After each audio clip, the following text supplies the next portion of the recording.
Ушундай бир туура жолго хидаятка баштаган улуу жаратуучубуз Аллах субханаху ва таалага чексиз мактоолорду айтабыз. Андан кийин улуу жол башчыбыз пайгамбарыбыз Мухаммад Мустафа саллаллаху алейхи ва салламга салам дуаларыбызды айтабыз.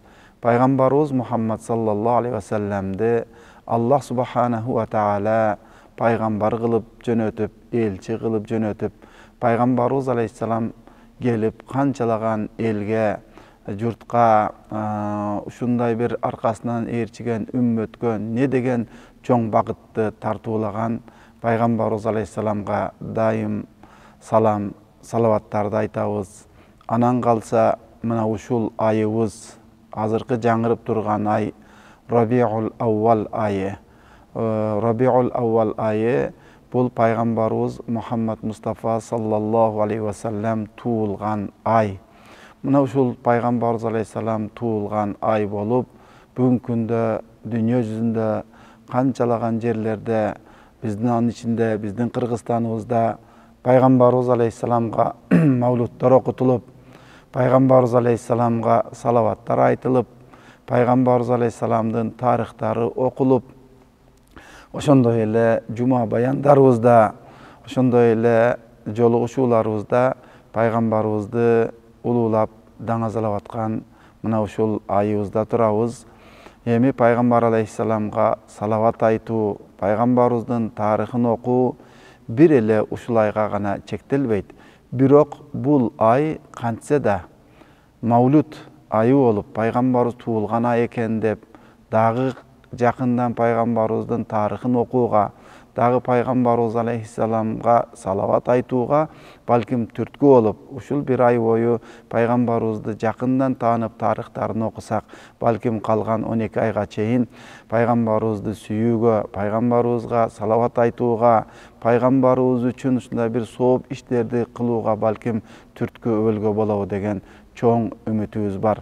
Ата бабаларыбыз дагы бул Мавлуд айында пайгамбарыбыз туулган ай экен деп мавлуттарды окутушуп, атайын пайгамбарыбызга арнап дасторкондорду жайып, ошондой бир майрамдык маанай, пайгамбарыбызга болгон урмат, пайгамбарыбызга болгон сүйүү, пайгамбарыбызга болгон ушундай бир мухаббаттарды ашкерелеп, мына аркада өсүп келаткан бала чакага, урпакка дагы алар ошолдой өзүнүн кылган кызматы менен, өзүнүн жасаган амалы менен пайгамбарыбызды кандай сүйө турган экендигин балдарга да ушундай жолдор менен таалим берип келген. Ал эми бүгүнкү күндө кээ бир учурларда мына ушул ихтилафтар болуп, келишпестиктер болуп, пайгамбарыбыз алейхиссаламдын туулган айында мавлуд окутса, пайгамбарыбыздын туулган айында, туулган күндөрүндө пайгамбарга салават айтса, бул туура эмес, бул бид'ат деген дагы ихтилафтар жок эмес. Ал эми чындыгын алганда пайгамбарыбыз үчүн кандай бир сооптуу иш кылсак, кандай бир салават айтсак, пайгамбарыбыз алейхиссаламга кандай гана колубуздан келген нерселерди кылсак, булардын баардыгы аз. Ал эми пайгамбарыбыз алейхиссалам Аллах субханаху ва таала мына өзүнүн улуу китеби Кур'анда дагы баяндагандай, өзүнүн эң улуу сыфаттары менен, Рауф, Рахим деген сыфаттары менен Аллах субханаху ва таала пайгамбарыбызды ушул сыфаттары менен дагы атаган. Мына Тауба сүрөсүнүн эң акыркы аяттарында Аллах субханаху ва таала айтты: А'уду биллахи минаш шайтанир раджим. لقد جاءكم رسول من أنفسكم عزيز عليه ما عنتم حريص عليكم بالمؤمنين رؤوف رحيم صدق الله العظيم. Мына бул аяттын маанисинде Аллах субханаху ва таала айтты: чындыгында силерге өзүңөрдөн эле болгон, силердин эле напсыңардан болгон бир пайгамбар келди. Эми бул аятта өзүңөрдөн болгон дештен максат бир периште болуп башка аламдан келген жок, башка асмандан түшкөн жок. Ошол эле мына арабызда жашап, Мына адамдар ичкенде ичип, жеп, чарчаса уктап эс ала турган биздин эле напсыбыздан болгон, инсан ааламынан болгон мына улуу пайгамбардын келгендигин Аллах субханаху ва тааля өзүңөрдүн напсыңардан болгон бир пайгамбар келди. Эми ошол келген пайгамбардын үммөткө болгон оюн, үммөткө болгон сүйүүсүн, үммөткө болгон гамын, үммөткө болгон ушундай ой пикирин Аллах субханаху ва тааля бизге чагылдырып, лакад жаакум расулун мин анфусикум азизун алейхи ма аниттум. Силердин жапа чеккениңер ага оор келген пайгамбар келди. Үммөттүн, мусулмандардын кыйналганынан кыйналган. Үммөттүн, мусулмандардын кыйналганы пайгамбарыбызга оор келген. Мына караңыз, ушундай бир пайгамбар келди. Азизун алейхи ма аниттум, харисун алейкум бил муъминина рауфур рахим. Харисун алейкум, жана силердин бакты таалайга, саадатка жетүүңөрдү эңсеген, силердин бактылуу болушуңарды каалаган, эки дүйнө бактылуу болушуңарды, бул жашоодо да бактылуу жашооңорду каалап, умтулуп, ошого эңсеп, ошону суусап, менин үммөтүм бактылуу болсо экен, бул дүйнөдө дагы, кыяматта дагы бактылуу болсо экен деп үмүт кылган, эңсеген, суусаган бир пайгамбар келди. Жана ал пайгамбар момундарга райымдуу, боорукер болгон бир пайгамбар келди деп Аллах субханаху ва тааля өзүнүн улуу китеби Кур'анда бизге баяндады. Пайгамбарыбыз алейхиссалам чындыгында улуу зат. Үммөтү үчүн не гам чекпеген, үммөтү үчүн нелерди гана ойлобогон, үммөтүнө кандай гана жакшылыктарды каалабаган пайгамбар алейхиссалам. Мына Шархул Кавм китебинде дагы баяндаптыр. Биз пайгамбар алейхиссаламга салават айтабыз. Туура, эми салават айтканда пайгамбарыбыздын даражасын көтөр, пайгамбарыбызга дуа кылып биз Аллах Тааладан көп жакшылыктарды сурайт экенбиз. Ал эми салам деген эмне? Салам дегенди Шархул Кавм китебинде ушундай дейт. Аллах субханаху ва тааля Кур'анда бизге пайгамбарга салават айтууга да, салам айтууга да буйрубадыбы? Аллах субханаху ва тааля башка аяттарда айтты. А'уду биллахи минаш шайтанир раджим. Инналлаха ва малаикатаху юсаллуна алан наби. Я айюхаллазина аману саллу алейхи ва саллиму таслима. Садакаллахул азим. Бул аяттын манисинде Аллах субханаху ва тааля айтты. Инналлаха ва малаикатаху. Албетте Аллах субханаху ва тааля жана анын периштелери, Алланын периштелери пайгамбарга, Мухаммад пайгамбарыбыз саллаллаху алейхи ва салламга салават айтат. Я айюхаллазина аману, эй иман келтиргендер, саллу алейхи, силер дагы пайгамбарга салават айткыла, ва саллиму, жана салам айткыла, саллу алейхи ва саллиму таслима, ушундай бир салам жолдогула, салам айткыла деп Аллах субханаху ва тааля мына Кур'анда бизге баяндады. Пайгамбарга албетте салават айтуу, бул Аллах субханаху ва тааладан болгон салаватты алымдарыбыз, тафсирлерибиз, эми бул салаваттын өзүн ала турган болсок, тафсирчилерибиз бизге ушундай деп алымдарыбыз баяндайт. Бул салават өзү дуа маанисинде. Ал эми Аллах субханаху ва тааладан болгондо дуа мааниси өчүрүлөт. Себеби Аллах субханаху ва тааля өзү дуаларды кабыл кылуучу зат, эч кимге дуа кылып, пайгамбарга салават айтып, анын даражасын жогору көтөрүүнү башкадан талап кылбайт. Ошол себептен өзү улуу зат, Аллах Тааладан болгон салават пайгамбарга бул Аллах Тааланын берекеси, Аллах Тааланын жакшылыгы, Аллах Тааланын пайгамбардын даражасын көтөрүүсү экен. Ал эми периштелерден болгон салават пайгамбар алейхиссаламга истигфар, пайгамбар алейхиссаламга дуа экен. Ал эми үммөттөн болгон салават пайгамбарыбыздын даражасын көтөрүү, пайгамбарыбызга дуа, ага жакшылык тилөө болсо, ал эми салам деген эмне? Салам деген албетте салам айтканда биз ассаламу алейкум десек, жалпы адамдарга силерге Алланын тынчтыгы, берекеси болсун, Ал эми тынчтыгы салам дегенде ичинде камтыган. Сиз ачарчылыктан тынч болуң, кырсыктан тынч болуң, оорудан тынч болуң, баласыз болуп калуудан тынч болуң. Кыскасы, сиздин тынчтыгыңызды буза турган нерселерден аман болуң, ошолордон салам болуң, тынч болуң деген маанини ичине камтыган салам.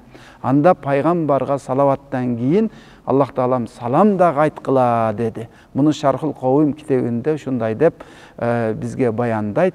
Эмне үчүн биз салам айтабыз? Пайгамбарыбыз эки дүйнө бактылуулугу берилген, Каусар берилген, Каусар суусу берилген, кыяматта бүтүн үммөткө ошол суудан сугара турган ошол пайгамбарыбызга кыскасы эки дүйнө жакшылыгы берилген болсо, салам айтууда пайгамбарыбызды тынч болуу, аман болуу мааниси бар экен да. Мына шу Шархул Кавим китебинде айтыптыр. Эмне үчүн анда пайгамбарыбыз эки дүйнө бактылуулугу берилген болсо, пайгамбарыбызды тынч болсун деп биз салам айтабыз. Эмнеге? Бул китепте баяндаптыр. Пайгамбарга салам айтууда пайгамбары тынч болсун, аман болсун. Эмнеден пайгамбарыбыз өткөн болсо, эмнеден аман болуу керек? Пайгамбарыбыз эмне кыжаалат кылат? Эмне пайгамбарыбызга оор келет? Ошондо үммөт деген. Себеби азизун алейхи ма аниттум, жана биз аятта баяндап өткөн азизун алейхи, пайгамбарга силердин жапа чеккениңер пайгамбарга оор келет дейт. Силердин кыйынчылыгыңардан пайгамбар кыйналат.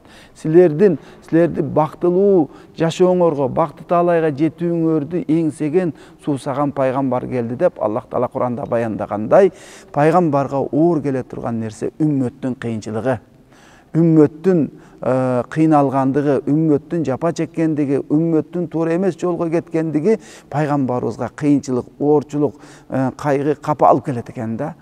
Ал эми мына ошол пайгамбарга салават айтуудагы негизги максаттардан салам айтуудагы максатыбыз пайгамбарды тынч коюу дегенде анын астында биз экенбиз, үммөт бар экен. Мына ошол үммөт тынч болсо, аман болсо, бактылуу болсо, туура жолдо болсо пайгамбарга жакшылык, сүйүнүч, рахат экен. Үммөттө ошондой, мисалы мен пайгамбардын үммөтү катары бир туура эмес жолдо, бир кыйынчылыкта, бир жапа чегүүдө болсом, пайгамбарга оор келет экен. Ошондуктан пайгамбарыбыз алейхиссаламга биз салам айтканда пайгамбарыбызды тынч кой десек, анын астында ким? Биз бар экенбиз. Биз тынч болсок, биз аман болсок, биз туура жолдо болсок, биз адашпаган болсок, биз хидаятта болсок, биз кыйналбасак, биз жапа чекпесек, пайгамбарыбызга сүйүнүч, жакшылык, ушулардын болсо, кыйынчылык, жапа чегүү, туура жолдон адашуу, туура эмес жолго кетүүлөр болсо, пайгамбарыбызга үммөтүнүн кыйынчылыгы оор келет экен. Ошол себептен пайгамбарыбызга салам айтканда түбүндө анын астында биз бар экенбиз. Ошол себептен кимде ким пайгамбарга салават айткан баса, пайгамбарыбыздын аты угулганда ага салават айтпаган адам эң бахыл, эң сараң деп мына пайгамбарыбыз алейхисаламдын хадистеринде келет.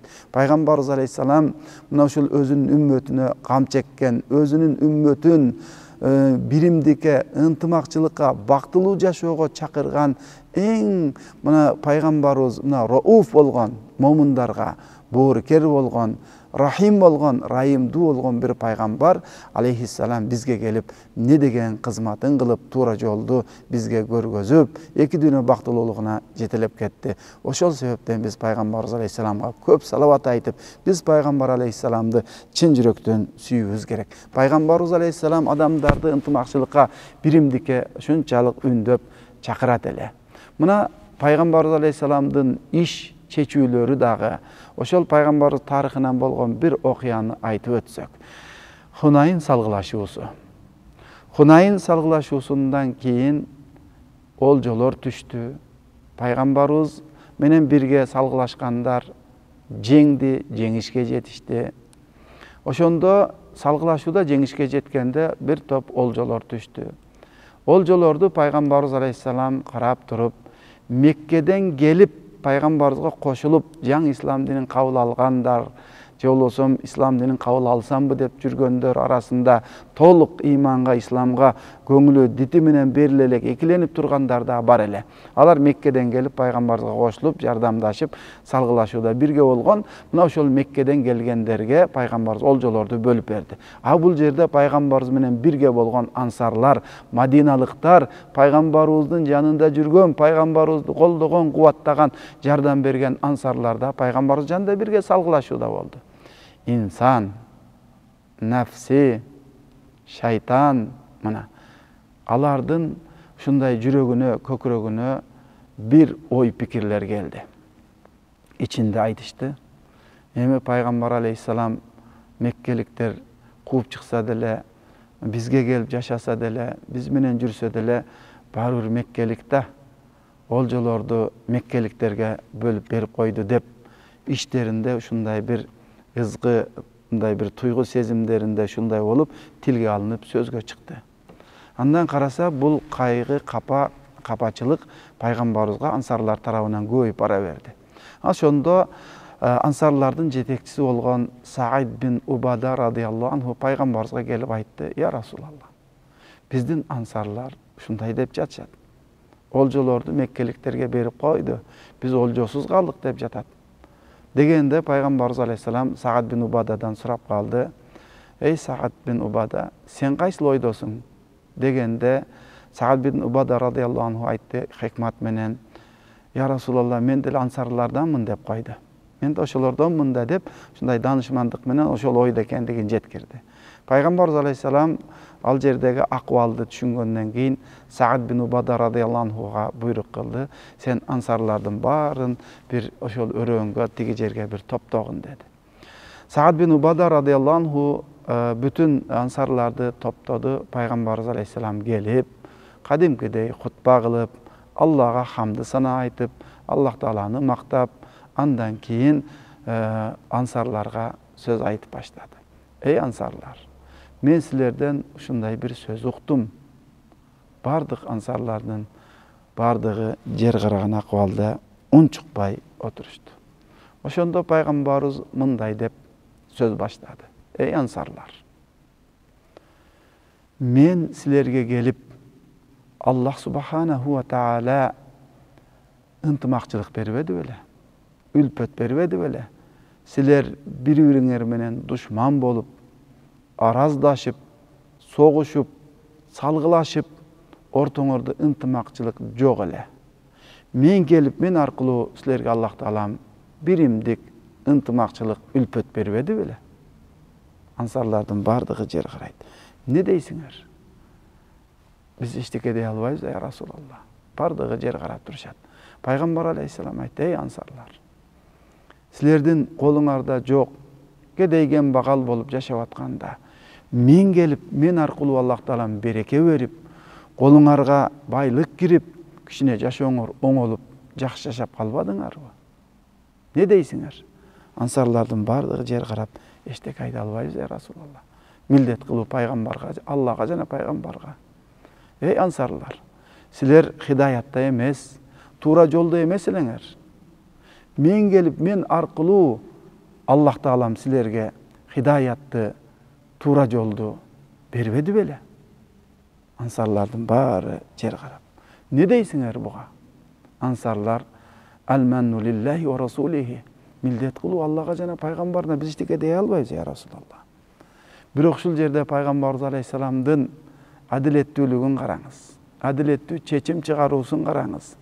Мына пайгамбарыбыз алейхиссалам кайра ансарларга мындайча айтканда көңүлдөрүн көтөрүп, өз тарабынан болгон жакшылыктар менен гана токтолуп калбастан, ансарлар тарабынан пайгамбар алейхиссаламга болгон жакшылыктарды эскертип: "Эй ансарлар, силер эмнеге эле жер карайсыңар?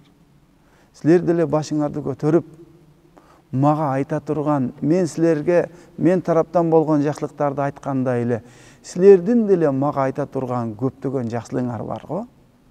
Ошолорду айтсаңар мен туура демекмин, кабыл алмакмын. Силер айтсаңар болмок: эй Мухаммад саллаллаху алейхи вассалам, сени Меккеликтер кууп чыкканда, биз кучак жайып тосуп алдык эле го. десеңер, мен туура айтасыңар демекмин. Силер туура айткан болот элеңер, мен аны туура айтасыңар деп силердин сөзүңөрдү тастыктамакмын. Эй Мухаммад, сен корккон, үрккөн, кыйналган акыбалда качып Меккеден бизге келгениңде биз ансарлар, мадиналыктар тосуп алып, сага тынчтык ыроолодук, тынчтык бердик эле го десеңер, мен туура айтасыңар деп силердин сөзүңөрдү тастыктамакмын. Силердин деле мага кылган көп жакшылыгыңар бар. Эй ансарлар, силер айтсаңар болмок. Эй Мухаммад саллаллаху алейхи ва саллям, сен ач, жылаңач, эчтекең жок, үйүң жок, башкаң жок, жалгыз шундай бир эчтекеси жок бизге качып келгениңде биз сага жер берип, үй берип, эл кылып, кучак жайып тосуп алып арабызга кошуп алдык эле го десеңер болмок. Мен дагы туура айтасыңар деп силердин сөзүңөрдү тастыктамакмын деп пайгамбарыбыз алейхисалам айтты. Ошондо ансарлардын бардыгы жер карап отурган, бирок пайгамбарыбыз сөзүнөн кийин алардын жүрөгүнө да, көкүрөгүнө да сүйүнүч кирип, андан кийин пайгамбарыбыз алейхисалам айтты. Ансарлардын бардыгы ыйлап аткан. Эй ансарлар деди. Мен Меккеден келгендер, жаңы исламды кабыл алгандар, экиленип тургандар, туура эле кирдимби, кандай экен деп тургандарга мына ушул олжо, инсанды кызыгып турган олжону берип, алардын динде бекем болуусун каалап, динде бекем кылып коеюн деп олжолорду аларга таркатып бердим эле.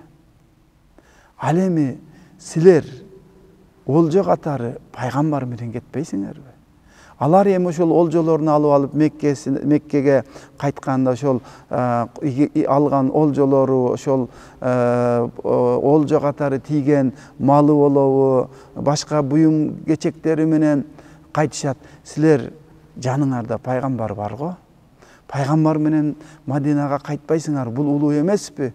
Дегенде ансарлардын көздөрүнөн жаштар куюлуп, ыйлашып, я Расулалла, биздин эч кандай мына олжого ушунчалык дагы бир оюбуз, пикирибиз калган жок, я Расулалла.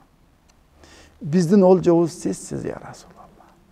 Биз сиз менен кеткенибиз, сиз биздин арабызда жүргөнүңүз, сиз биз менен чогуу болгонуңуз, я Расулалла, биз үчүн чоң бакыт, я Расулалла. Дешип, ыйлашып, ушунчалык сакалдары сууланып, кийимдерине чейин суу болуп, ыйлашып, пайгамбарыбыз алейхисаламды колтукташып, Мадинага жылып кете беришти. Мына пайгамбар алейхисалам ушундай адамдардын ортосун бириктирип, ынтымакчылыкка алып келип, бири-бирине болгон урмат, сыйга дайыма чакырып келет эле. Пайгамбарыбыз алейхисалам барын ошо Мадинага барганда Хазрач жана Аус деген уруулар болот. Булар өмүр бою согушуп, өмүр бою салгылашып, бири-бири менен ушундай бир дайыма уруш жаңжалда жашап келген. Пайгамбарыбыз алейхисалам алардын ортосун бириктирип, бир тууган кылып, ынтымакташтырган. Аллах субханаху ва таала дагы өзүнүн улуу китебинде мындай деп баяндайт. А'уду биллахи минаш-шайтанир раджим. Wa'tasimu bihablillahi jami'an wa la tafarraqu. واذكروا نعمة الله عليكم إذ كنتم أعداء فألف بين قلوبكم فأصبحتم بنعمته إخوانا وكنتم على شفا حفرة من النار فأنقذكم منها كذلك يبين الله لكم آياته لعلكم تهتدون. صدق الله العظيم. Mına bu ayetin manisinde وَاعْتَصِمُوا بِحَبْلِ اللّٰهِ جَمِيعًا وَلَا تَفَرَّقُوا.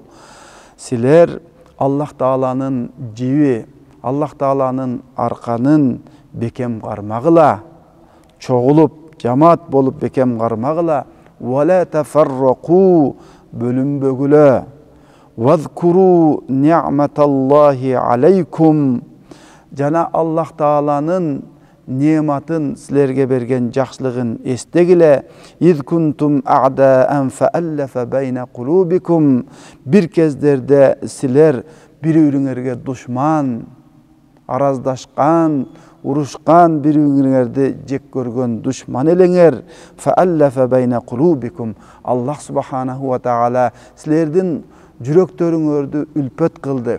Yürekleriňizde bir-birinize jakyn kıldı. Şunday bir tuğan kıldı.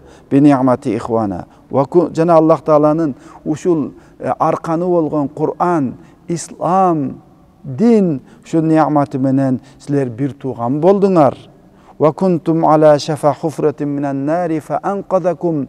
Sizler ottu çunkurdun jakasında, ottu çunkurdun kırında turganıňarda sizlerdi andan kutkardı. Minha kezalike yubeyyinullahu lakum ayati la'allakum tahtadun. Sizler tuğra jolga düşüşüňer üçin, hidayat tabuňar üçin Allah Taala özünün ayatların mına uşunday kılıp bayandayt dep Allah Taala bizge Kur'anda bayandady. Çındygynda Allah Taalanın dini gelip, mına biz tarihta aytyp ötköndöy, okup ötköndöy, bütün ümmetdi, bütün musulmanlardan başın biriktirip bir tuğan kılıp, ıntymak kılıp, alardın barın jaraştırıp, murdakıların barın eskilerinin bardığın kağıp, çıgarıp mındayça aytkanda musulmandın ümmetin başın biriktirgen Peygamberimiz aleyhisselam daima birimdike ıntymakçılıkka kızmat kılıp kelgen. Emi mına uşul ayattın düşүү sebeplerinin biri dağı.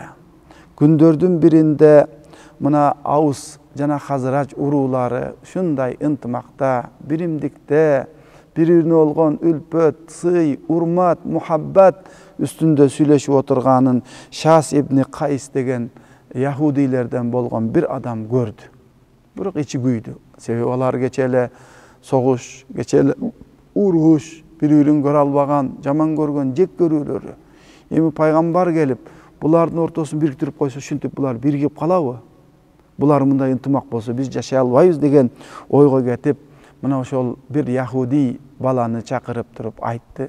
Sen tigilerin arasına bargındağı Aws, Hazraç, Aws urularynyň ortasına girgin.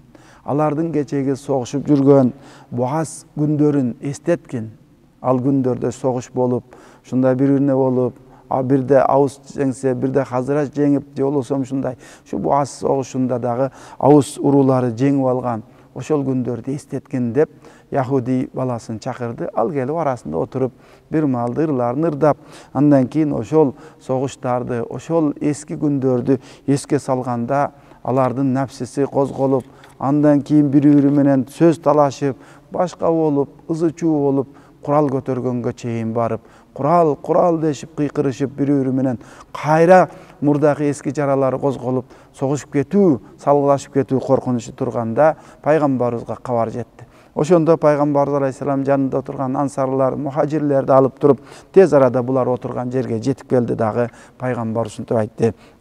Ya ma'şarul muslimin, Allah, Allah, ey musulmandar cemaati, ey musulmandar cemaati, Allah Taala'dan korkula, Allah Taala'dan korkula.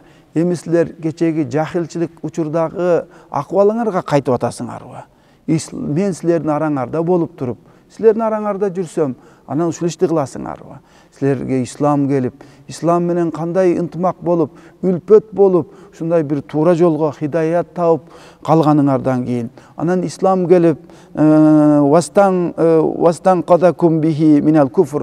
Allah Taalam uşul sizlerdi İslam menen kufrdan, kafirçilikten kutkarıp, saktap, ve allafa bihi beyne kulubikum, jana İslam menen din menen sizlerden yürekleриňizde ülpöt kılıp biriktirgenden keyin kayra uşul işiňerge barasyňarby dep Peygamber şunday bir janduu sözlörde aytkanda, Aws Hazraçlar bir-biri menen çawuşmakçı bolup turganda kolunda kurallarını taştap, kayra bir-biri menen kuçaktaşıp, ыйлап bir-birinden keçirim suraşıp kaldı.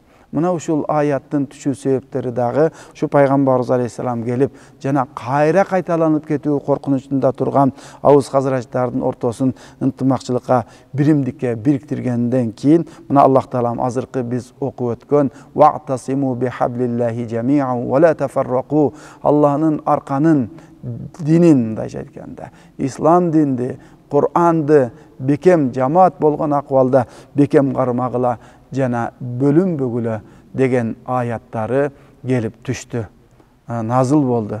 Мына Пайгамбарыбыз алейхиссалам ошондуктан бизди дайым ынтымакчылыкка, биримдикке чакырат. Биздин динибиз адамдарды бириктирет.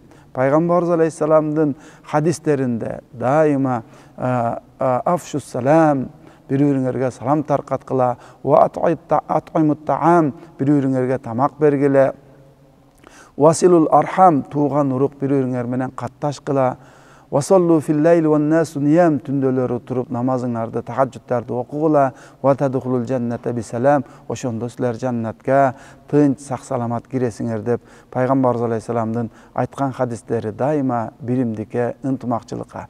Жана күндөрдүн биринде Пайгамбарыбыз алейхиссаламга бир адамдар келишти. Я Расулалла, инна наакулу ва ла нашбау. Я Расулалла, биз жейбиз, ичебиз, бирок тойбой жатабыз, тоюнчулук болбой жатат деп Пайгамбарыбыз алейхиссаламга кайрылганда, Пайгамбар алейхиссалам айтты: "Фалааллакум тафтарикун." Силер бөлүнүп кетсеңер керек да. Ар ким өз алдынча бөлүнүп кетсеңер керек да, деди. Ал адамдар карап туруп: "Ооба я Расулалла, биз ар ким өз алдынча өзүбүз менен жүрө беребиз, бизде биригүү жок, чогулуу жок" деди.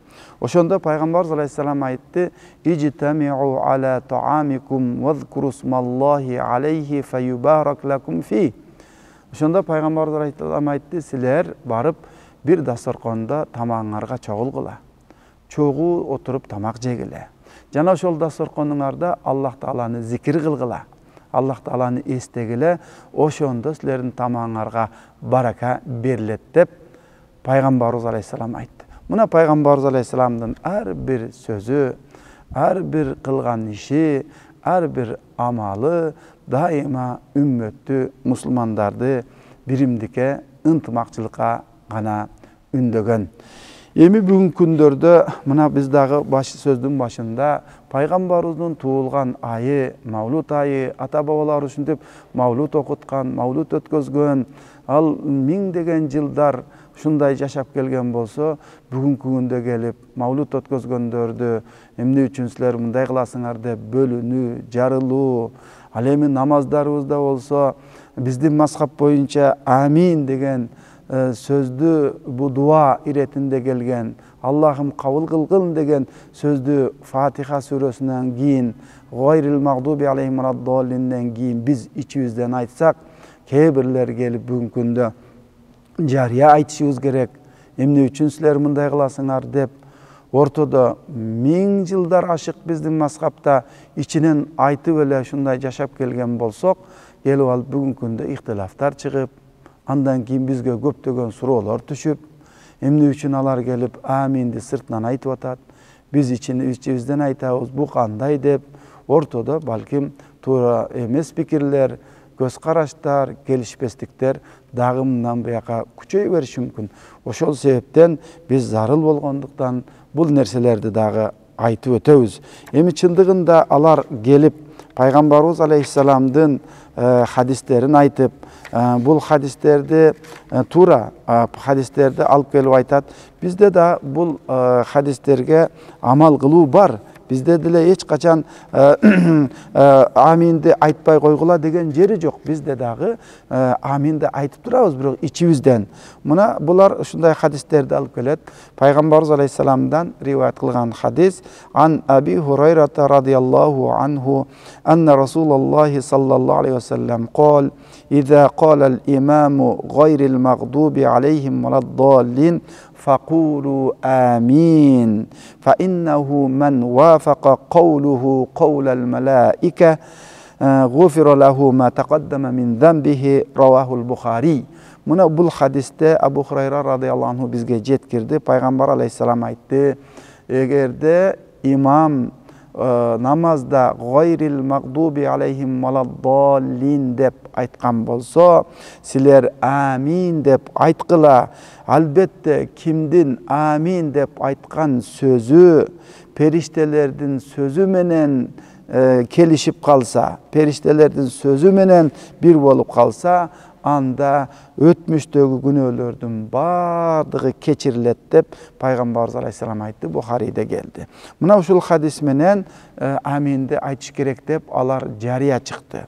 Ал эми биздин мазхаб боюнча бизде деле айтпагыла деген жери жок. Бизде болсо дагы аминди айтабыз, бирок ичибизден айтабыз. Ал эми сыртынан айтат дегендер мына ушул хадисти бизге далил алып келип, эмне үчүн айтпайсыңар деген сөздөргө чейин келишет. Жана ошондой эле дагы бир башка хадисте кала Абу Муса ал-Аш'арию инна Расулаллахи саллаллаху алейхи ва саллям хатабана фабайяна лана суннатана ва алламана салатана факала иза саллайтум фаакиму суфуфакум ثم ليؤمكم أحدكم فإذا كبر فكبروا وإذا قال غير المغضوب عليهم ولا الضالين فقولوا آمين يحببكم الله رواه مسلم. Бұл хадисте Абу Муса ал-Аш'ари радıyallahu anhu жеткирди. Пайгамбарыбыз алейхиссалам бизге хутба кылып жатып, бизге сүннөттөрдү баяндады, жана намаздарыбызды бизге үйрөттү. Андан кийин айтты, намазга турсаңар саптарыңарды тегиздегиле. Андан кийин араңардан бирөө имам болсун. Имам качан такбир айтып кулак каккан болсо, силер да такбир айтып кулак каккыла. Качан имам гайрил магдуби алейхим валаддаллин десе, силер амин деп айткыла. Аллах таалам силерди жакшы көрөт, сүйөт деген хадистерди дагы алып келет. Мына ушулардын негизинде бизде дагы мазхабыбызда дагы аминди ичинен айтабыз, айтпа деген жери жок. Бирок ушул жерге келип ушул хадистер менен аминди сыртынан айткыла дегендер чыгат. Бирок бул хадистерден биз окуп өткөндөй аминди айткыла деп турат, бирок эч качан сыртыңардан айткыла дебейт. Мына алымдарыбыз, факихтерибиз бизге жеткирген китептерде эч качан пайгамбарыбыз алейхиссалам аминди айткан болсо дагы өзү, бирок аркадагы турган сахабалардын бардыгы ошол мечитти жаңыртып толтуруп амин деп кыйкырат эле деген, амин деп айтат эле деген бир дагы кабар, бир дагы хадистер жок. Жетиштүү эмес. Ал эми биз эмне үчүн иштен айтабыз дейбиз биздин мазхабта. Биздин мазхабта ичибизден айтабыз дегендин дагы сөзсүз түрдө далилдери бар. Эң биринчиден Аллах Тааланын улуу аяты болгон Кур'андан биздин мазхабта далил алып келип, мына амин сөзү боюнча эмне үчүн ичибизден айтабыз? Аллах субханаху ва тааланын улуу аятын алып келет. Аузу биллахи минаш шайтанир ражим. Уд'у раббакум тадарруан ва хуфья иннаху ла юхиббул му'тадин.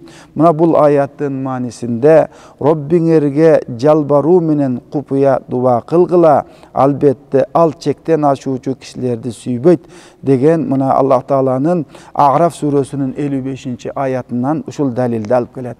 Уд'у раббакум, силер Роббуңарга дуа кылгыла, жалбаруу менен жана хуфиятан купуя дуа кылгыла дейт. Ал эми амин сөзү болсо, бул Аллахым кабыл кыл деген дуа маанисинде.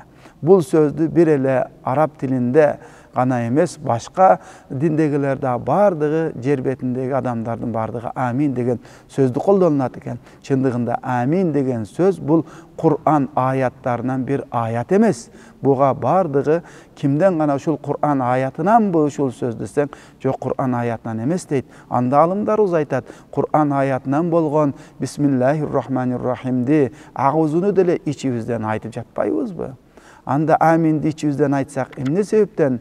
Амин Кур'ан аяты болбосо, ошондой эле ачык сырттан айткыла деген чечкиндүү, кескиндүү далилдер келтирилбеген болсо, ал эми мына аятка көрө Аллах Таалага жалбаруу менен купуя дуа кылгыла деп атат. Ал эми амин сөзү дуа маанисинде болгон болсо, анда биз ичибизден айтабыз деп мына биздин мазхаб алымдары мына ушул далилдерди келтирет. Бул далилдер менен токтоп калбастан жана башка далилдерди алып келет.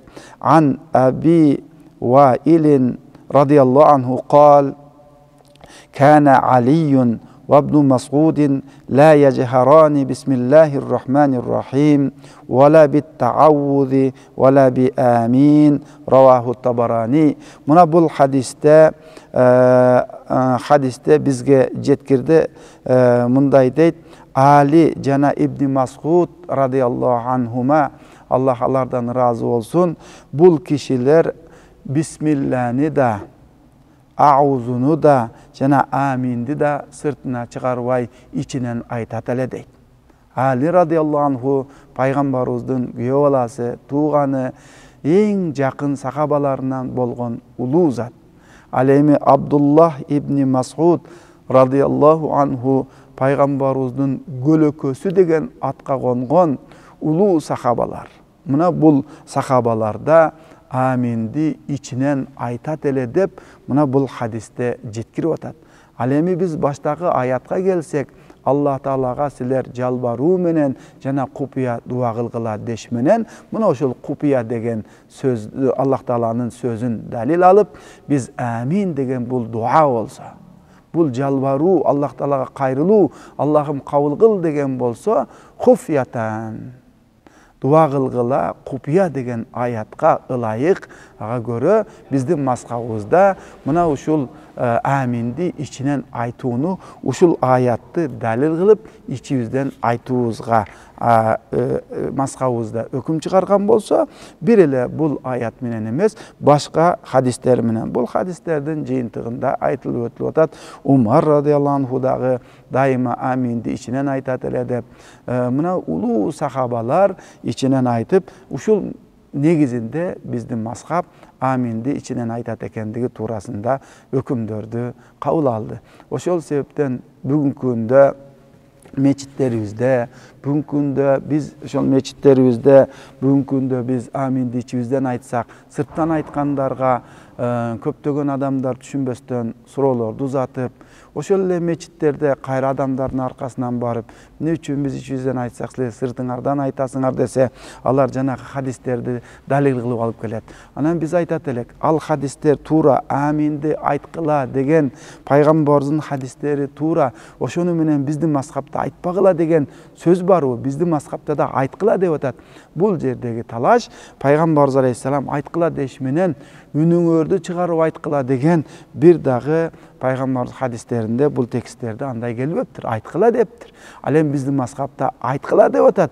Bирок эмне үчүн içimizden aytat ekendigine dalillerdi konkrettүү түрдө, keskindүү, чечкиндүү dalillerdi ayattan da hadisten de bizge aytıp alımlarыбыз, mazhap başçılarыбыз bizge jetkirgen.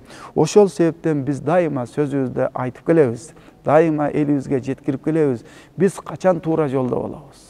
Kaçan biz şul Allah Ta'alanın fa'anqadakum minan nar, sizlerde uşunday bir ottuu çukurdun jakasında turganda Allah Ta'alam sizlerdi oşondoy bir ottuu çuңkurdan kutkarбады беле деп ayatта aytkanday, mına uşul biz kaçan gana mazhapты karmanganda, dinibizdi bekem karmanganda, jamaat bolgonda, oşol jamaat mazhap menen bolot, akidada Maturidi akidası menen bolot, uşulardı bekem karmanganda gana tozok otundan saktalar ekendigibizdi bizdin alımdarыбыз tatnakay kılıp jetkirgen.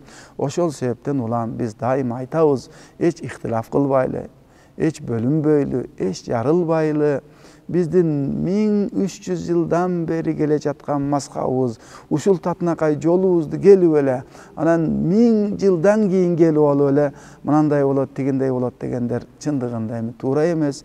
Ал эми dalil dese, açık, aykın dalillerdi dagы biz koldan gelişince bul en kıska bolgon, azırak bolgon nerselerdi gana aytıp ötkön bolduk. Bundan başka da toltura dalilder var. Oşol sebepten biz mazhapta bekem bolsok, mazhapta jursök gana biz tuura joldu tapkan bolobuz. Mazhap degen sözdün özü dele kıskaça düşündürüp ötsök, bir jol degen, bir mektep degendi düşündürüp jol.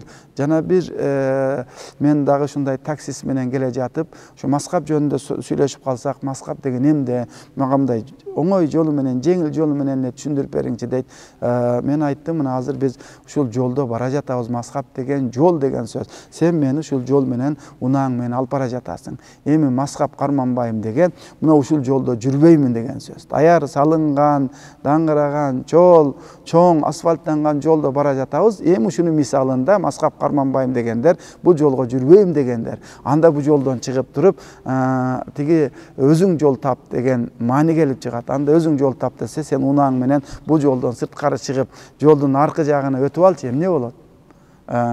Машинаң жараксыз болот, чукурга түшүп кетесиң, жарга, баллонуң жарылат, поддонуң жарылат.